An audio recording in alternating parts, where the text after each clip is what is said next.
Wild moments on Caught in Providence. I want to give a shout out to Tom Brady if you're watching. Hold up. Go Janelle, you got the baddest man today. And if you're watching, Tom Brady, you're all that. And she has that's a new form of bifocal. That's what it is. She's got 2 pair of glasses. She's got 1 to see far, 1 to see close, and 2 to read. Mr. Rocco was charged with a red light violation, but he was in for a shocking surprise when an unpaid ticket from 14 years ago came up. Oh yes, his record showed that he not only hadn't paid this ticket, but had another one from all those years ago. 14 years ago, we've been looking for you, Rocco. Mom. 14 years. We had everybody looking for you. 14 years. Inspector Could, we got him.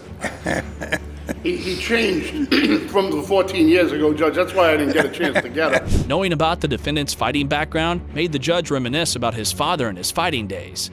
And pretty soon afterwards, the court was transformed into a fighting class. Mr. Rocco was a good fighter, as he demonstrated a move that had double impact. Even Judge Caprio was wholly invested in this lesson. You come in, right? You hit, like this, right? You're in it. Like Floyd Patterson, you get low, right?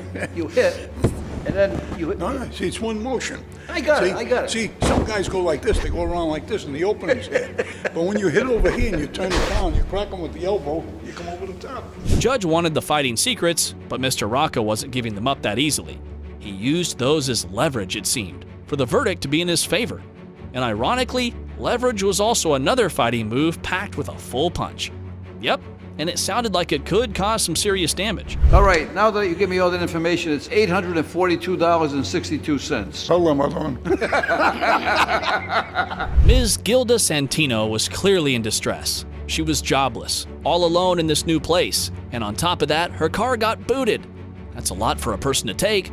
The poor woman broke down while narrating what happened to her.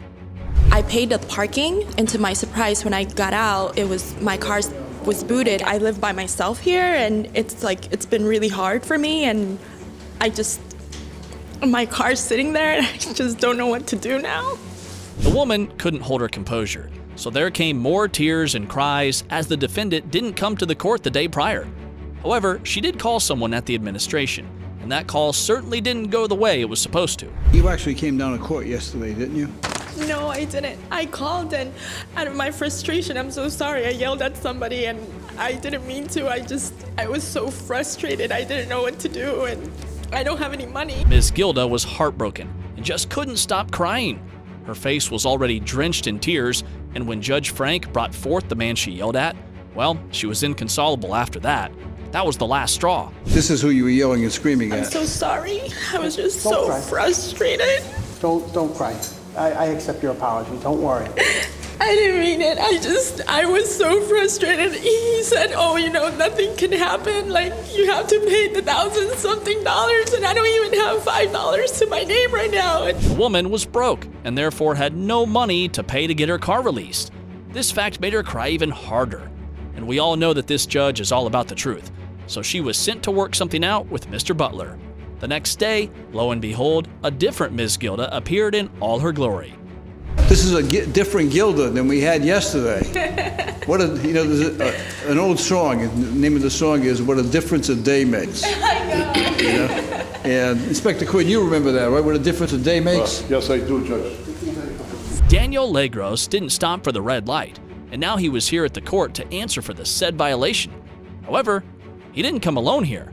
Nope, his son came along with him. Now, what was this kid doing at the court when he most definitely should be at school?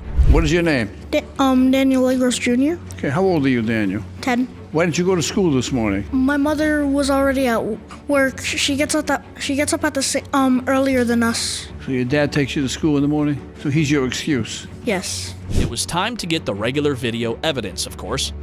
The clip vividly showed that the defendant let it slip out that he was late, so he violated the red light. But more wild were the little guy's expressions. It was pretty clear he just couldn't believe his father committed that offense. Did you see him go through the light? Yes. Okay, so he's guilty. I can't believe it. I can't believe it. I don't know why. You can't believe that he did that, can you? My father's never ran a red light. Never? Never, ever. Never in his life. Not while you were in the car, right? But wait, things are about to get more interesting, as the judge handed the fate of the defendant into the tiny hands of the little guy. and he was pumped up to play the make-believe judge. However, soon he was getting confused and flustered. So we're going to dismiss the parking ticket, Thank you, Your Honor. but it's going to cost him $85 for the red light. Okay. That isn't so bad. I don't want you to be too hard on him once you get him in the car, okay? Okay. He's a good guy. I know. You know, okay. First movie, and now showing up on a TV show, this felon had quite the luck. But when it came to cars and stuff, the felt dealt him a hard hand. Because he had 3 traffic infractions. However, the crack was that William Sakura didn't remember getting these. Some mail issues probably, and why don't you watch yourself? You ever seen the movie The Town? I have not. Well, that movie's about me. Watch the movie. Ben Affleck plays me in the movie. Tell me about it. That's a true story. Tell me what the movie's about. It's about guys out of Charlestown, Boston, who rob banks and armored trucks. But you learned your lesson, huh? Well, I used to have a lot of money. Now I'm broke. I gotta work for a living. You don't make much money. The good thing was that Mr. William was trying to turn his life around. Now that takes the nerves of steel when one has been incarcerated for that long. He used to be a bank robber, but now he was on the right track. Tell me what the movie's about. It's about guys out of Charlestown, Boston, who rob banks and armored trucks. But you learned your lesson, huh? Well, I used to have a lot of money. Now I'm broke. I gotta work for a living. You don't make much money. Well, you made a lot of money because you were robbing banks. I used to have a lot of money. It seemed Mr. Sakura was a remarkable robber. And once upon a time, he had an insane amount of money, which he stored in an even weirder place. Furthermore, this guy sent the Rhode Island police on one of the greatest chases in history. But now, here he was, old and broke, reminiscing about those wild times. I have $500,000 in my refrigerator. I used to keep it in milk containers. Swear to God. What happened to that money? They took all that money, man. Who, the feds? Yeah. No, it didn't belong to you. It's the money you stole for the bank. It doesn't matter. It was all free money, you know what I mean? What's the biggest score you made robbing a bank? $400,000 or $500,000. Mr. Lancelotti was all suited up when he graced the court with his presence. Again. And by the looks of it, it seemed he dressed up for this court hearing. But nope, that wasn't the case. The defendant had another hearing at the Superior Court later. Busy man. Looking at this 3 different signs, parking, no parking, you know, and I'm in a hurry to get into Superior Court. So I parked it right up there, I got real close, and the yellow curb all the way to the corner was behind, right from my bumper, my rear bumper. I come out of court, nobody's got a tag but me. It was his second time at the court, and by now the judge knew the defendant had a habit of going on a tangent. And he was about to do that had the judge not stopped him sooner. He was here answering the parking tickets. But the million-dollar question was, why was he appearing at the Superior Court?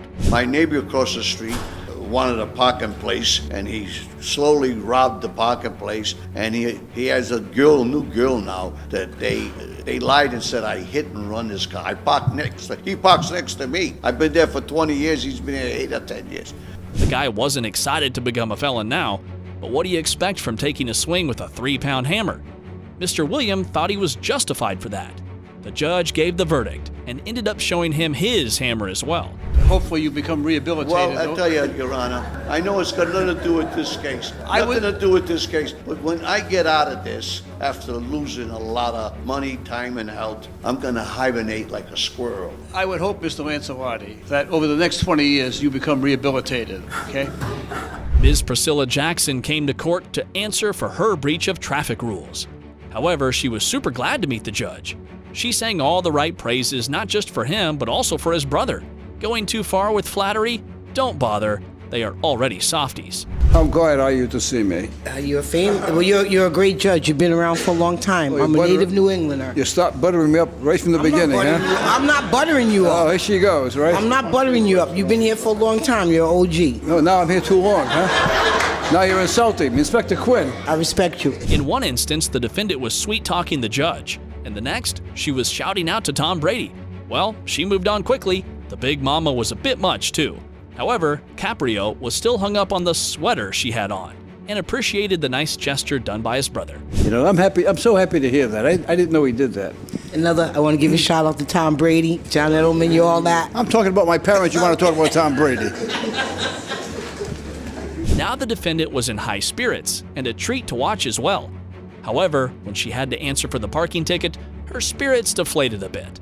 It was obvious she didn't want to tell the actual reason, as that made her quite uncomfortable. I don't want you to do anything that's going to make you I'm going to uncomfortable. tell you for real. I'm going to be real with it because I parked my car in a spot because I felt it would be safer there. I mean, people probably tripping, but That's the way I felt. So I parked it in the fireman's spot because I was going to treatment. Whatever she had told was enough for the judge to make his decision.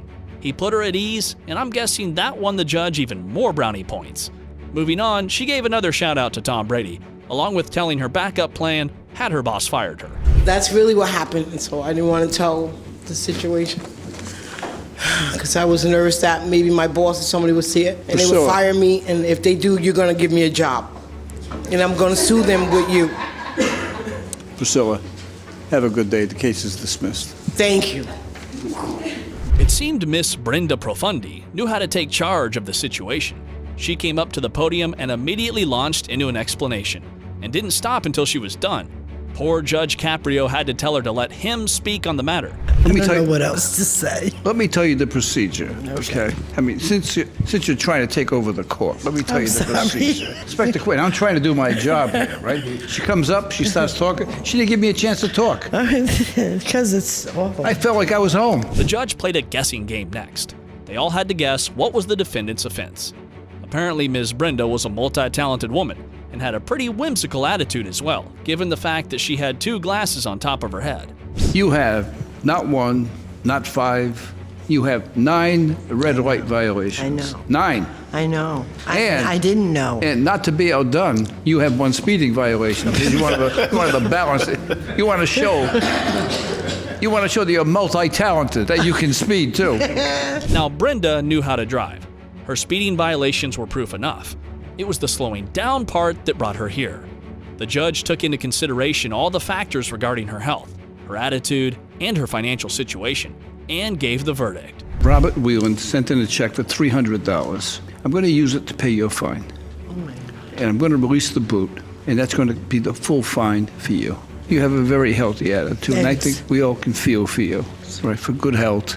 Be careful. I will. As soon as Dano Okinawa came up to the podium, he had just one question, and that question was eating away at him. It was clear how miserable he was not knowing whether he would get to go home after this or would be going straight to the prison. You're charged with going through a red light on Westminster Street and Manton Avenue. Did you make a right-hand turn? Yes, sir. I make a right-hand turn. I didn't pass through the light, but I just don't know. But I have a question, sir. Am I going to go home from here or I'm going to jail? Because I want to know my face, sir. Poor Mr. Okinawa was already on edge, and when he watched the video evidence, he was even more worried.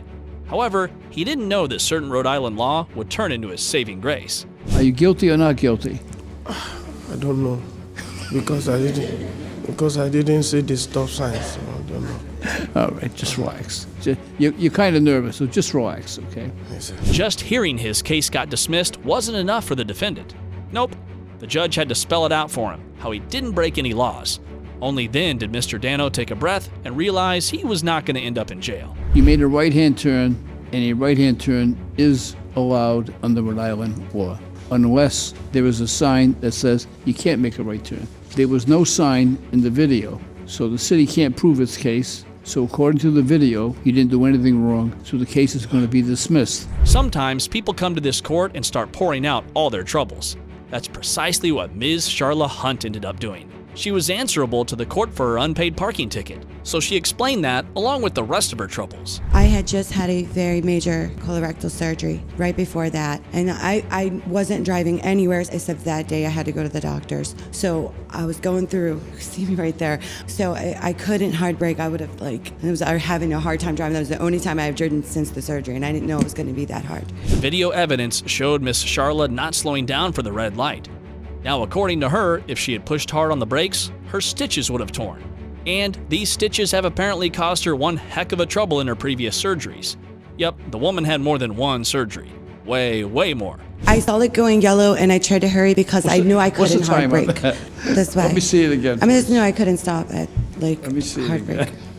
So, again, I saw it was going yellow. I tried to get through because I didn't want to stop on the bum. I've had over 10 surgeries in the last 5 years. Every single one of this is the only time that the stitches have not broken down. The judge called upon Mr. Butler to help him with the verdict. Ms. Charla was clearly in a rush to go somewhere, and as it turns out, she was trying to pick up her autistic daughter from school. Well, that does explain her hurriedness. But Mr. Butler still didn't seem too convinced by this, and the defendant kept pleading for leniency. I had 15 surgeries, Your Honor, and I, prior to that, had never had a medical condition, so... I understand, Your Honor, but I would at least, because of the infraction, I would at least ask for court cost. But like I said, sir, I'm on disability, and then I just got my food stamps cut because of an MPP program reimbursed my medical insurance, but I'll pay the court cost.